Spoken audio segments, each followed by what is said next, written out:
And I'd like to ask you to go back to when I was sitting in your office. It's 2012, 2013. MOOCs are the rage, and public universities are thought not to really be sort of facing the disruption that's coming to higher education. Why did you tell us to start the Education Design Lab? Well, let me start by congratulating you and wishing you a very happy birthday and 5th anniversary, and Thank you. and wish you another equally productive 5 or 10 or 50 years ahead, because we need organizations like the Education Design Lab. Our industry desperately needs new ways of thinking about our mission, new ways of thinking about how we do what we do. And a lot of that is not going to come from inside, it's going to come in from organizations like yours, really acting from the outside. So congratulations, thank you for the work. Thank you for bringing me to Mason, because I love my job, and so I appreciate it. By the way, I did not know some of the background story that you just all heard. So that's fascinating. So thank you. One of the reasons why I was so attracted to Mason is because I am convinced that it is institutions like George Mason that in a way hold the key to what might be the future of higher education. We have a very rich, very complex, very diverse system of higher education. Every institution plays a role.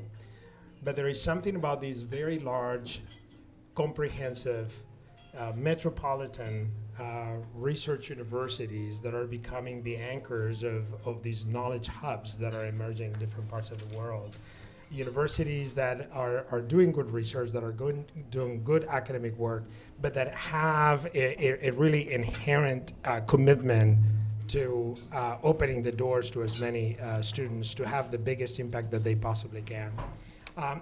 So it is institutions like George Mason that I think really have the opportunity, the need, the culture, the history to make that impact. And that's why, of course, it was an absolute no-brainer when you started thinking, and by the way, the other aspect of Kathleen's life is her family has been investing in higher education for a long time, even before the Education Design Lab, which is one of the aspects of American higher ed that are incredible and unique, how families invest their own wealth in pushing higher education forward. So from our standpoint, it was a no-brainer. Here is someone who knows higher education intimately, who's willing to bet her money and her time and her talent into become a force of innovation and change. We had to be there with you, and it's been fantastic. I mean, I'm happy to talk later about the specifics of where I think higher education might be going and why the work you do hits on all of those areas. But just to your opening question, it is absolutely a no-brainer that we're working with you from the very beginning. And Ken, let me ask you, so 6 years ago, you were really just starting at Amazon. You had an illustrious career before that, a lot of it related to workforce development. But what was happening at Amazon that made you want to develop and really author the AWS Educate? Are you surprised that looking back, that was what needed to happen? Well, first of all, I wouldn't exactly call this an illustrious career. I'm willing to take that, but again, thank you for allowing me to be here and be next to Ángel. I think some things that people don't realize as much globally as they will over the next 5 years is that Ángel, like what's been happening at Arizona State and Southern New Hampshire and Northeastern, he's really one of these key visionaries to push change in higher ed, and we're so lucky to have him in the region. I think one of the things that I was fortunate with is just coming into Amazon. Amazon has 14 leadership principles. Among them, think big, bias for action, delivering results. And so I'm counting on that every day of the week. But the opportunity to align ourselves with innovative players in education, and we're seeing many more of these come out of, because there's such an imperative to align people to these careers and to showcase that ROI of education. So we have phenomenal leaders like Ángel to align with. I think I was just blessed with that opportunity to discover, to invent, to fail, and then help input that into our program. But did you imagine that Amazon would be creating its own certificates and credentials back then, 5-6 years ago? Yeah, I think one thing that Amazon tries to do is listen to our customers. It's not AWS, Amazon Web Services, have millions of active customers around the world, and what we're trying to do is provide opportunities for that workforce. So that workforce is looking at, as well as ours, of how do you verify, how do you credential, how do you ensure that the education being delivered by institutions really maps to the jobs of today.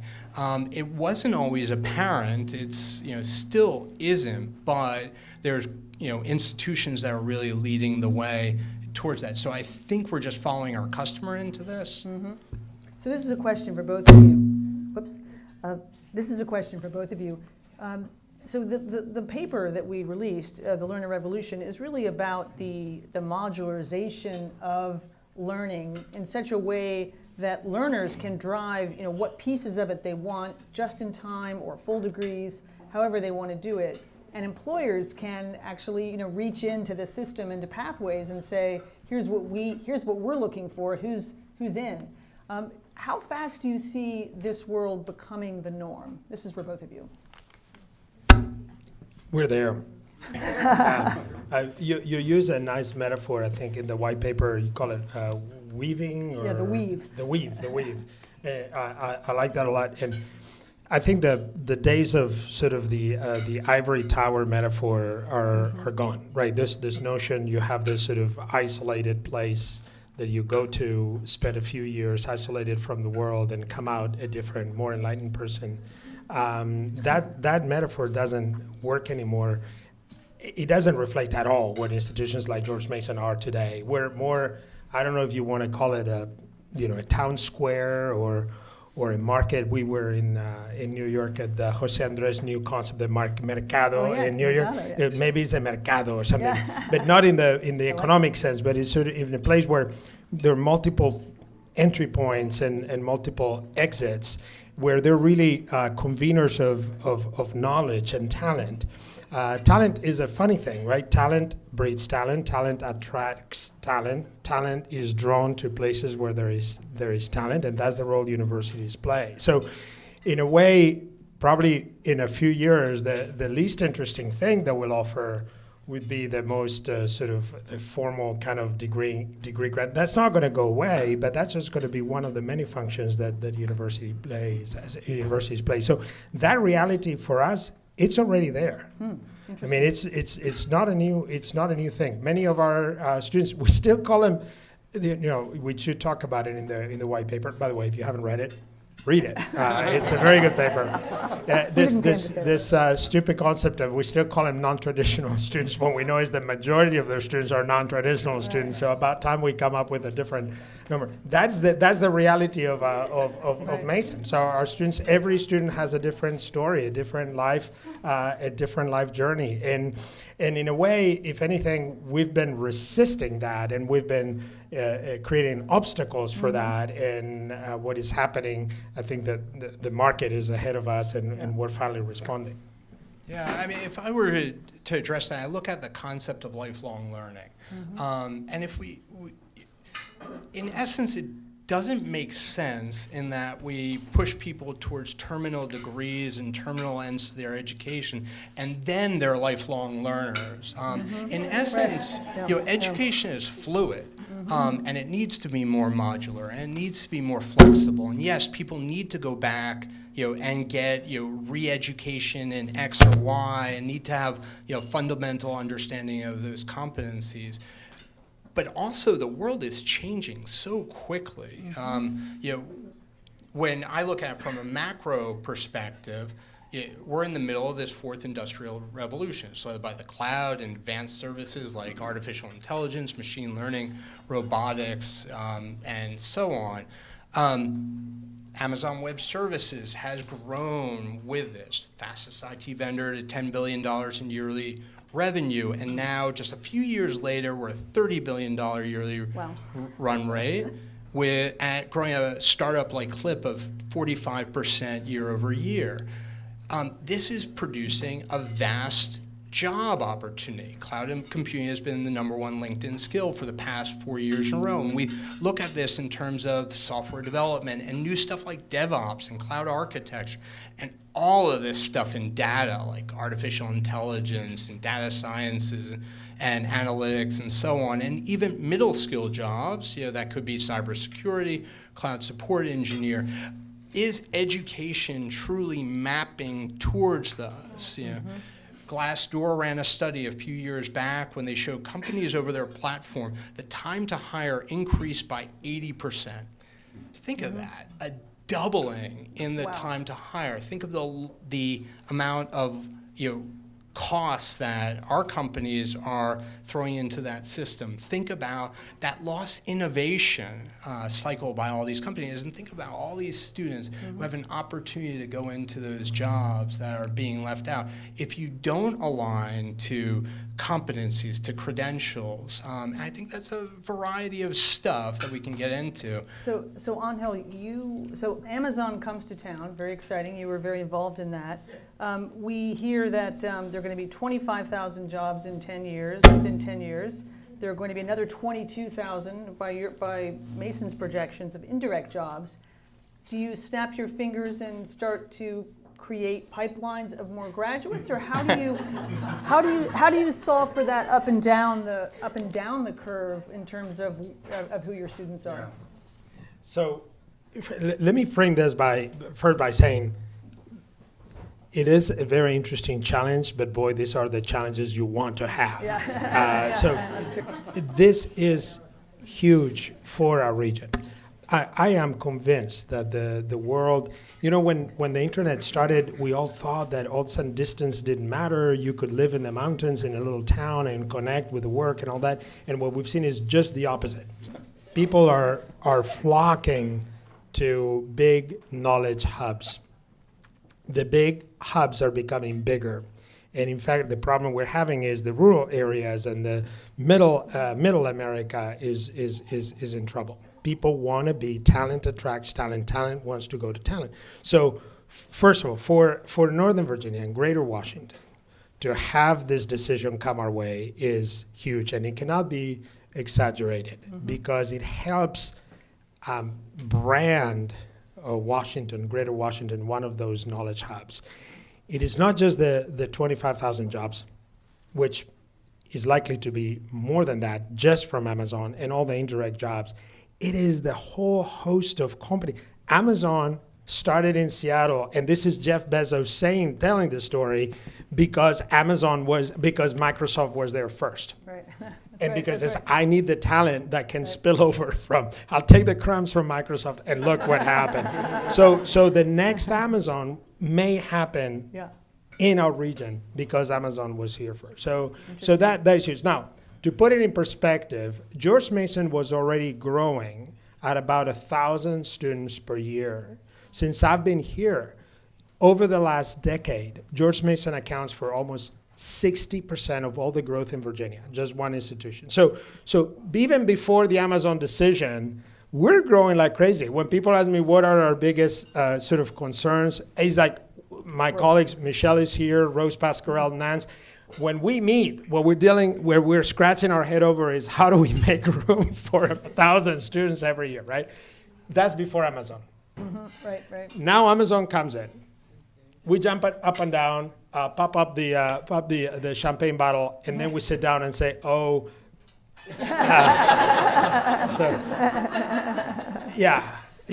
So what do we do now? So, and the answer is, again, back to innovation, back to why it is so important that you're doing what you're doing, Kathleen. It's not just how do we get more people through the traditional system. We're doing that, and we'll continue to do that, but we have to think differently. For example, transfers. Rufus is one of your partners. He knows this business very well. The transfer from community colleges to four-year institutions doesn't work very well for a whole host of reasons that have been documented. So we're saying, let's work on that. If you move the needle 1 percentage point, 2, 3, 4, we're talking hundreds, thousands of people who can get their credential. That's just one way. We're working with the Greater Washington Partnership, and which I'm delighted that you're personally involved in figuring out how to provide market-validated credentials to people who may be majoring in history and who are perfectly capable of being very productive in a company like Amazon. So this is to retool people who might already have a different degree that's not technical enough. Yes, or no degree. That's right. And Jennifer Thornton is here, by the way. Raise your hand, Jennifer, from the partnership. Yes.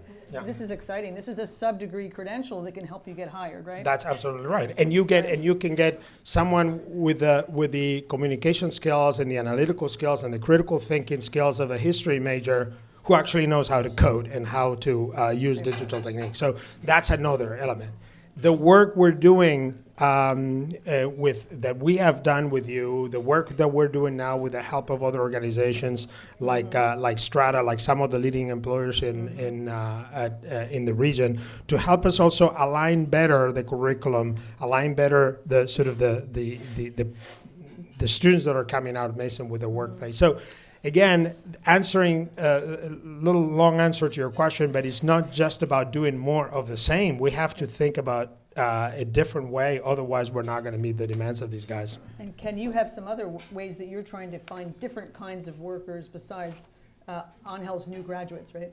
Well, I think it's tying those pathways together. So we've been able to create this exciting partnership with Northern Virginia Community College.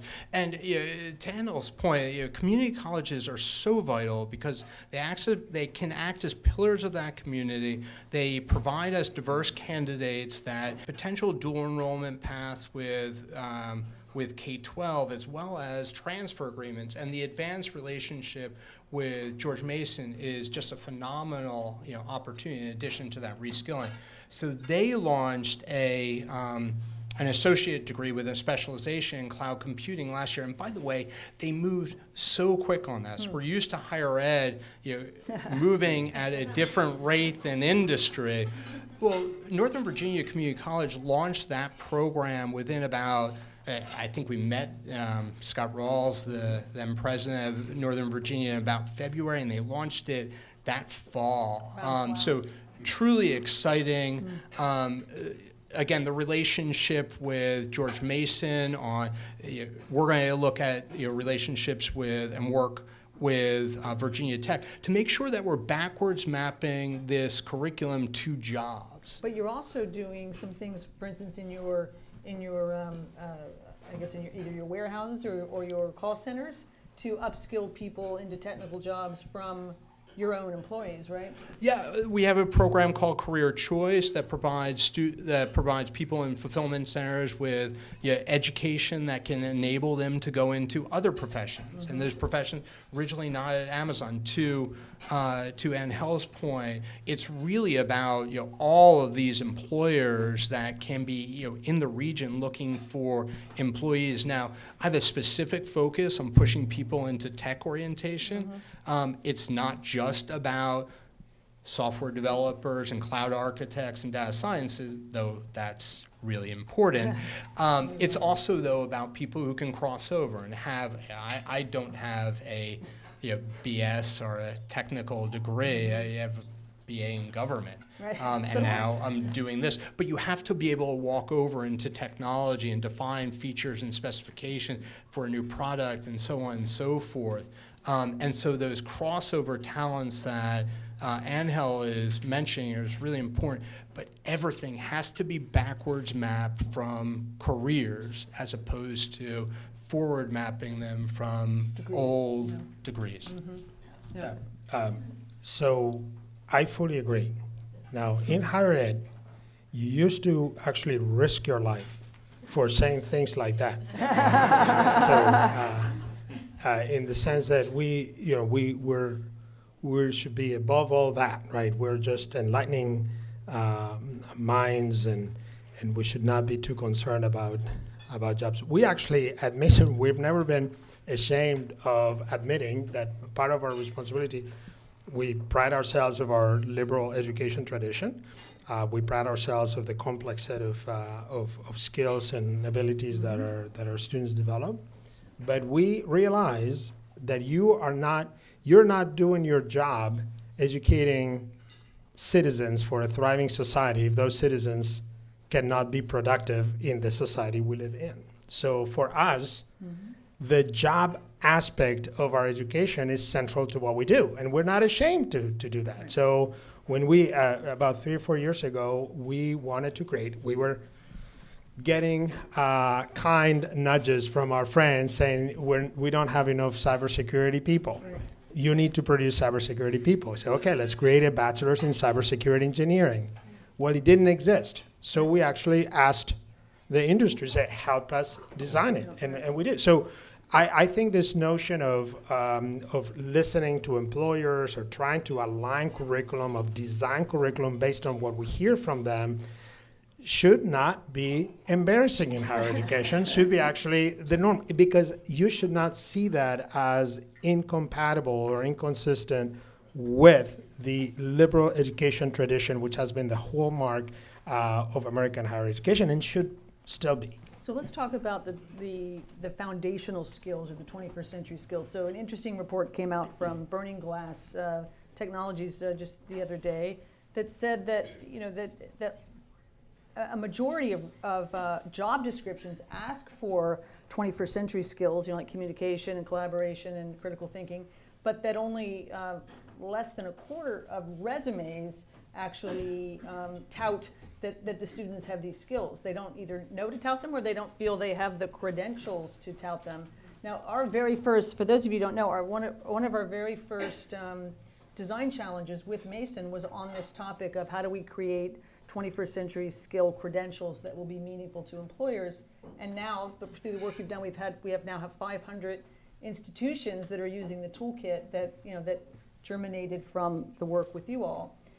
So that it seems it's hot, but we still don't necessarily. So I'm going to actually start here with Ken. We don't actually have employers saying, I want to hire off of 21st century skill credentials. I still want to hire off of a cyber degree. In other words, they haven't quite made that leap.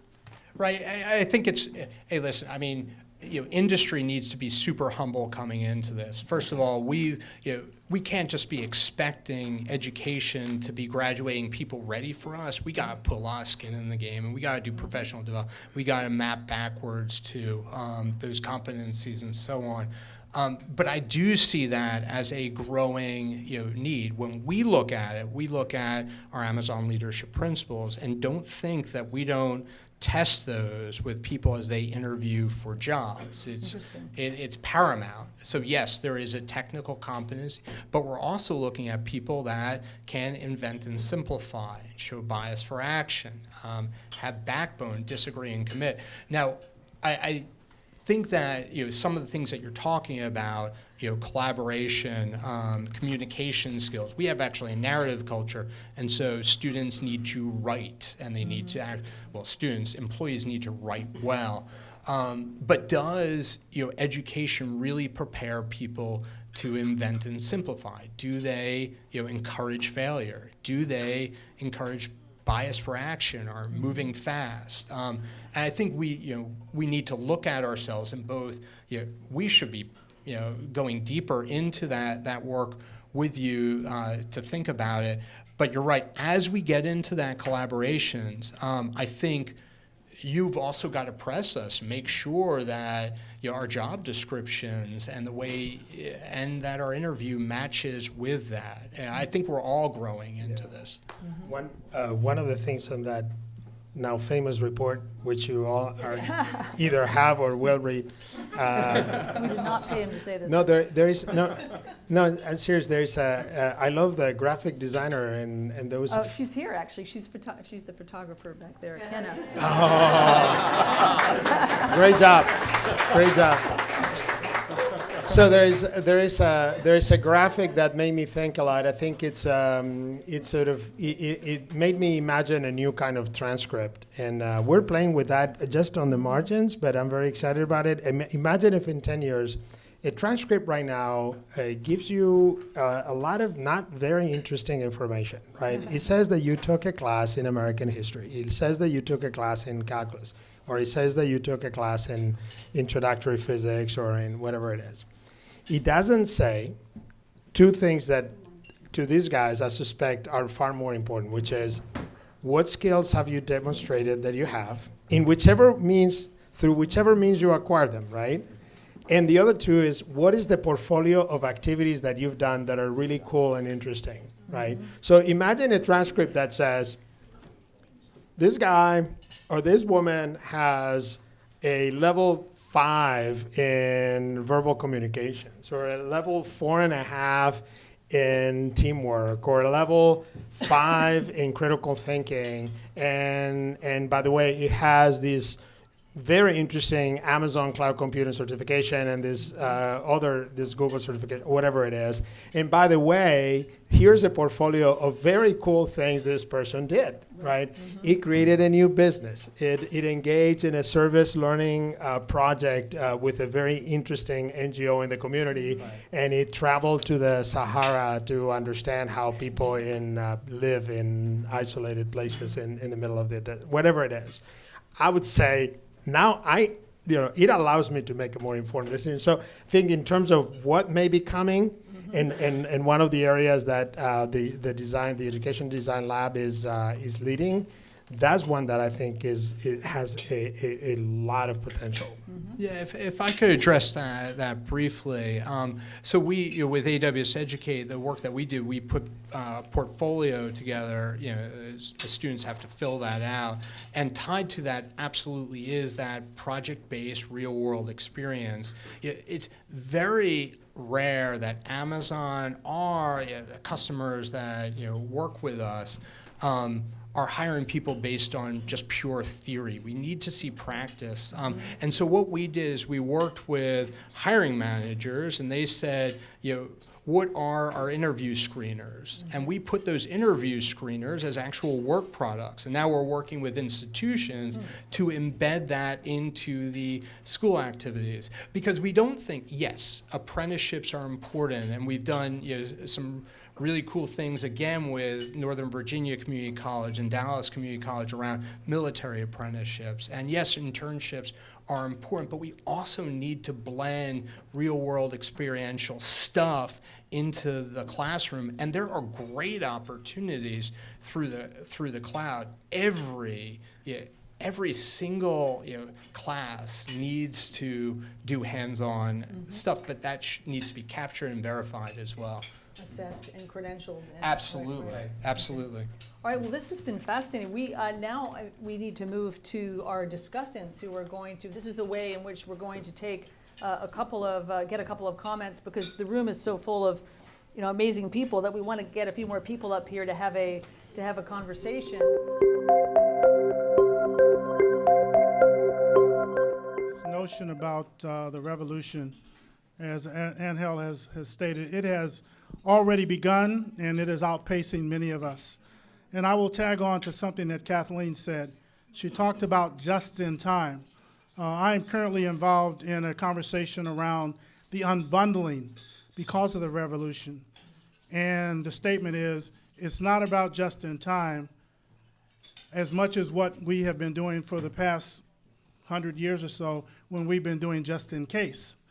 So it's trying to provide a student with an opportunity to have the price point meet their time and their ability to take a class. It can't be this notion of a 60-hour credit for a 60-hour associate degree or 120-hour bachelor's degree. It's about what do I need now to get a job now and to be able to come in and out of the workplace and be able to have stackable credentials that allow me to have these skills. And in the last 15 seconds or so, what I will tell you is that employers are telling us you do a good job of providing the technical skills, but you give us an employee who has poor personal skills. They don't want to come to work on time. They can't socialize. They can't collaborate. And we want you to be able to blend those. And it should not be an add-on. It should be a blend so that you don't have additional cost as well. Good evening. My name is Frank Britt. Just to build on that theme, I think I would say that just to maybe further argument, we think that the institution needs to wrap itself around the individual, not the individual around the institution. I think the traditional system is still very much constrained by fixed resources and, in some cases, fixed mindsets.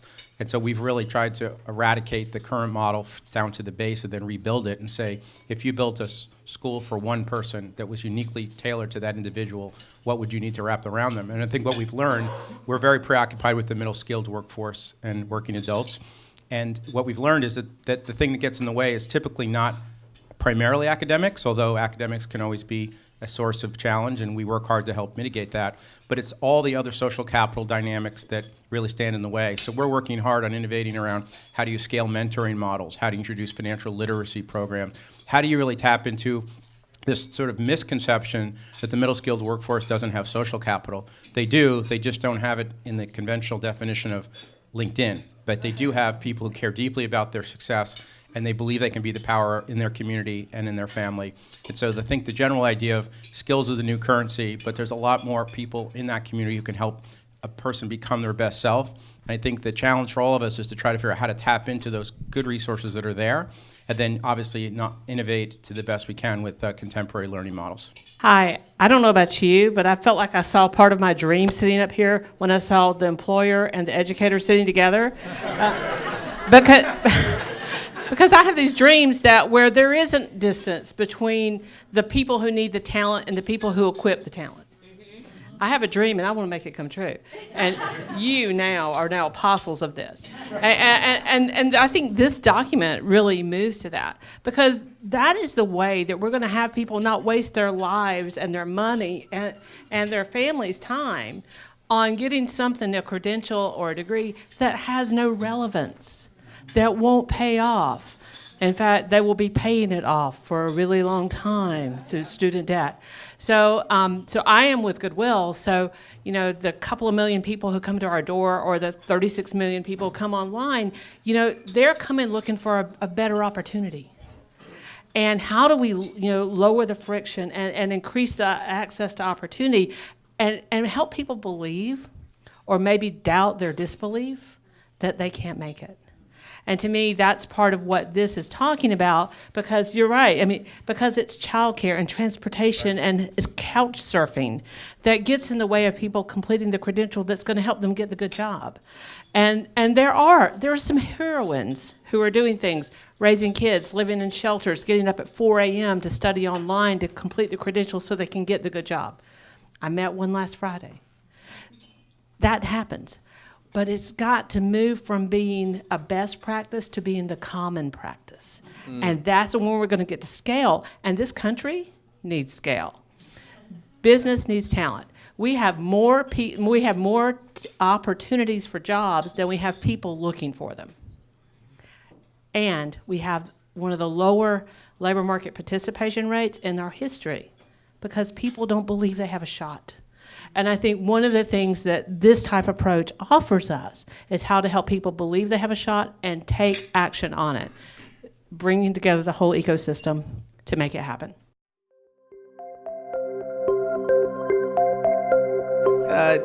Are middle schools workers using LinkedIn? Are they availing themselves of these digital platforms? So much of the search and hiring process has moved online. What sorts of data are you seeing with your population? So two sources of data, one that's public and one that's our data. So the public data from LinkedIn says they have about 515 million connected users in the world. And in the United States, about 26 million of those people are so-called middle-skilled workers. That's a very interesting number to us because we do extensive amount of surveying. We have about 200,000 adult learners annually who go to our institution, and less than 10% of them are actually using LinkedIn. And that's not a criticism of LinkedIn. What it suggests is that the utility of LinkedIn in its traditional form doesn't provide utility to the folks that we service. And so we talk about it in a respectful way, because obviously we have great admiration for LinkedIn as an institution, of the unlinked. And we think the unlinked population is a source and an opportunity that not just for LinkedIn at large, but for all of us to help work differently. That's why I mentioned earlier this idea of social capital as a currency. We think there is social capital, it just doesn't use the conventional system. So there is such a dearth of career services support for people. You know, we can't underestimate the power of example, and all of you are powers of example in your families and in your communities. A lot of folks don't have that notion of what's beyond the horizon. And we think there's got to be a lot of work done, of course, to continue to innovate around the education infrastructure. That's self-evident. But to really innovate around the things that help enable that education to work. And to Ben's original point, the lack of usage of LinkedIn is a proxy for, not a criticism of, the fact that they're not tied into the larger traditional social capital infrastructure that we all take for granted in LinkedIn. And we see that as a major opportunity for advancement. My name is Amanda Winters. I work for the National Governors Association. I do not speak for all of the nation's governors. I'm going to put that out there. On the record. Yes, just so you all know. But I'm interested, so the issues of scale, when we're thinking at a state level, scale is not a cookie cutter approach. So if you could talk a little bit more about how to make scale really customized to different regional issues. And then also some of the wraparound services that we're thinking about. If you have examples you'd like to call out that we should be pushing forward around ways in which to support some of these traditionally underserved populations so that they can feel like they can connect to these opportunities. Yeah. So if you look across this country, there are over 3,300 Goodwill locations. So 82% of the U.S. population resides within 10 miles of a Goodwill. And Goodwills work with community colleges. And Kathy Manis is here. Okay. We started something. There were 3 Goodwills working with 7 community colleges, and now there's over half the Goodwill, so 80-something Goodwills working with more than 140-something community colleges. Pull in those wraparound services so that if I'm couch surfing and I can't find childcare, there's somebody to help me figure that out. Brokering community services, bringing together the ecosystem, because my support system may not be traditional, but it's still a support system. And figuring out how we connect the community. I believe that most solutions are local. And we have more assets in our community, and they're not always dollars. There's sometimes people who care. It can be from the faith community to the civic community. It's a broad array. And I think our opportunity is to take an asset-based approach to our communities and say, how do we build what works? And places where you can see that. The networks that have been created in San Antonio, I know that Education Design Lab is working with a number of partners there, including the Goodwill, who are building on what they've been operating for a number of years, which is a connected network. And there are many other communities where this is happening with and without Goodwill. But it's how do we bring communities together to create the solutions? Community colleges are amazing assets. Amazing. And they're really oftentimes someone's on-ramp off the dirt road with the deep ditches onto a superhighway of a career. And speaking as someone, and how many of you, I went to school full-time, worked full-time, and raised my kid. Anybody else live that life? Yeah, there you go. And so, I mean, it's a lot, and it can be done if we help people see that it could be possible. So a good example of where we see success is, the workforce board model, 635 some odd workforce boards, was designed in a period of time that was around geography and zip codes. And leading employers are not geographically based. The Amazon example is probably the penultimate example. They need national scale and national partnerships to really work.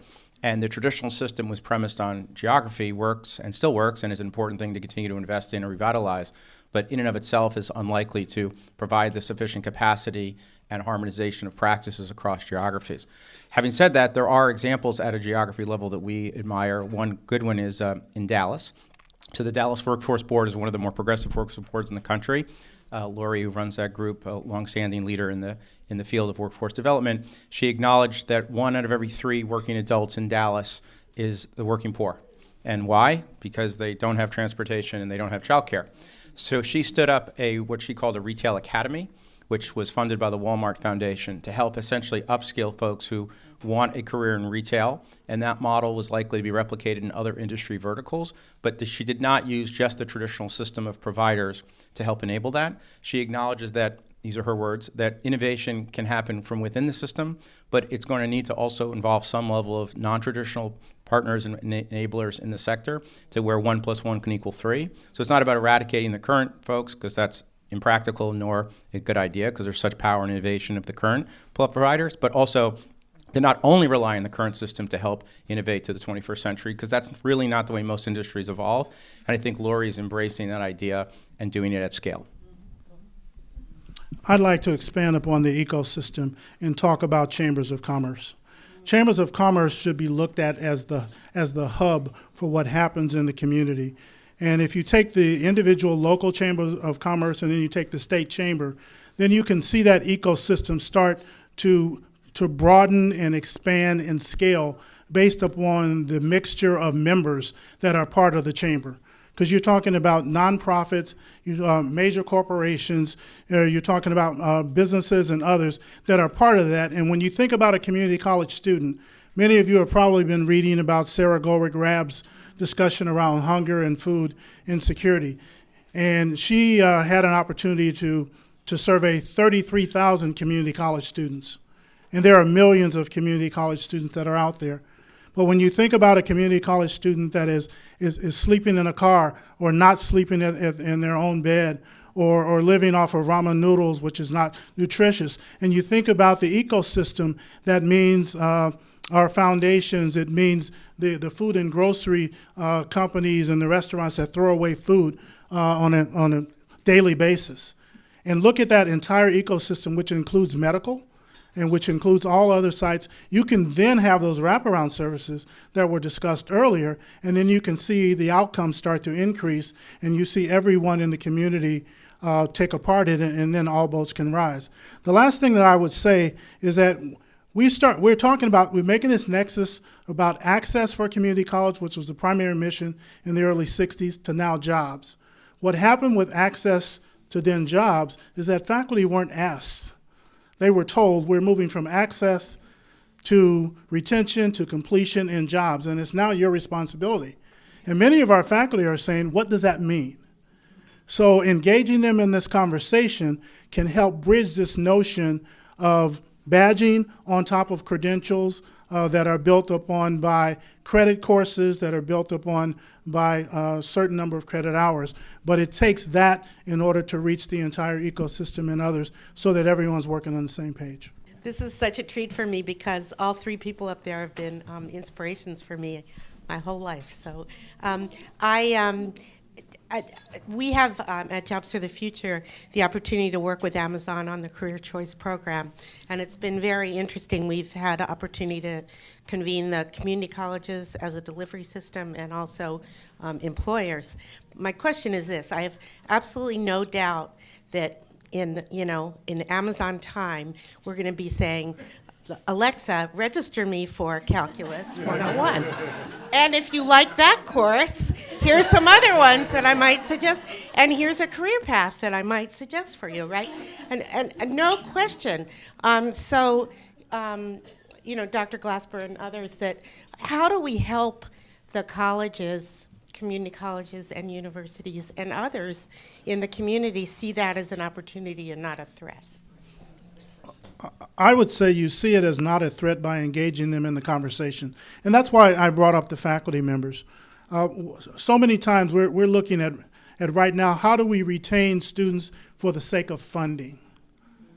And when you look at funding as that initial goal, then, and quite frankly, many community colleges across the U.S. right now are still funded on how many students are in the seat the 45th day. It's not how many students complete or move on. Until they change that particular focus, and you're looking at Tennessee and others that are focusing on outcomes, you get them engaged in the conversation, you give them a role, and then you make them responsible by making them part of the conversation. And you do that by saying the path from A to Z is to have all of us on board. This is not a C-suite conversation. This needs to be everyone in the organization, everyone playing a role, because everyone has a job, but only people see is their individual silos. So it's breaking down the silos. I agree. You know, it's us. There's not us and them. There's just us.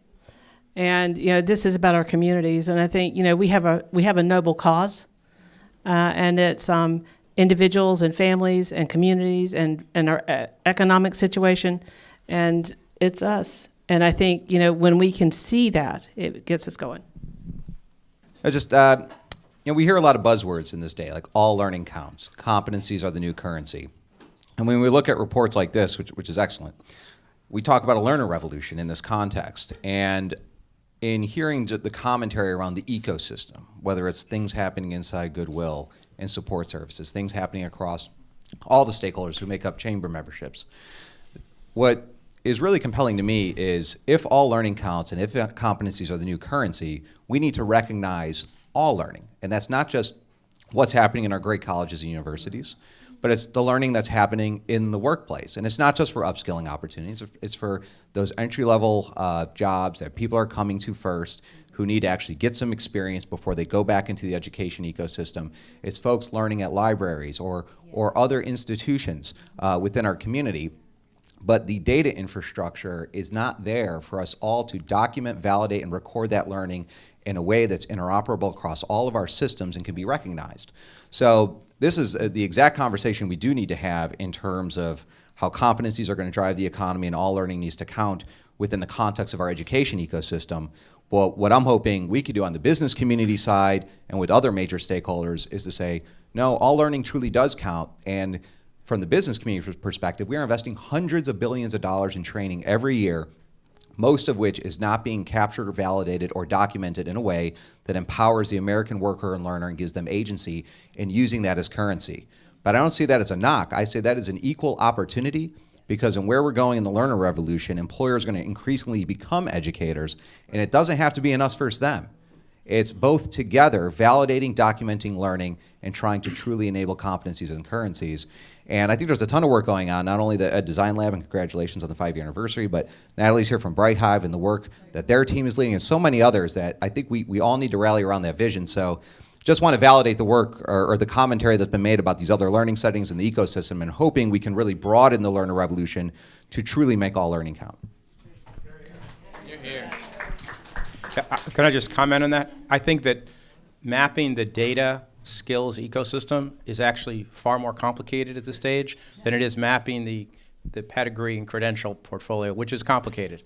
And I think we spend a lot of time trying to understand how are we supposed to intercept with new standards that exist for both technical standards, reporting standards, credential standards, which credential standards are the right ones, what's the interoperability between our platform and some of the leading human capital platform systems like the Workdays of the world and the SAP SuccessFactors. How does that plug into the outcomes reporting models that states are now using to trigger funding? It's an incredibly complicated time if you're the head of the data strategy for any institution, whether it be a Penn Foster or George Mason or any other institution, not the least of which would be Goodwill, who's trying to enable and lift all the boats. And so I think, to your point, that's going to become over time as much a rate limiting factor to the revolution and this new skills as a new currency as the skills themselves are. But the good news is, as you note, there are innovators emerging.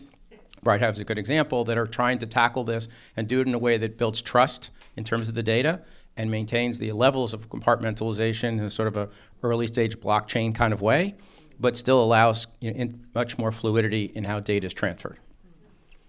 Great thoughts. And Kathleen, may I pass the mic to you and for you to sort of bring us home? Where the emerging digital credential economy is going, because while there is peril, there is a lot of promise. And the promise, I mean, I was saying at our table, that I feel like our eyes are wider open than they were in the early 2000s. We know what we need to do. It's just a matter of we're having this great skill discussion, how to do it. And so I'm hopeful. And thank you all so much for coming and being part of this. I feel like the tribe is growing, and I really appreciate your support. Thank you.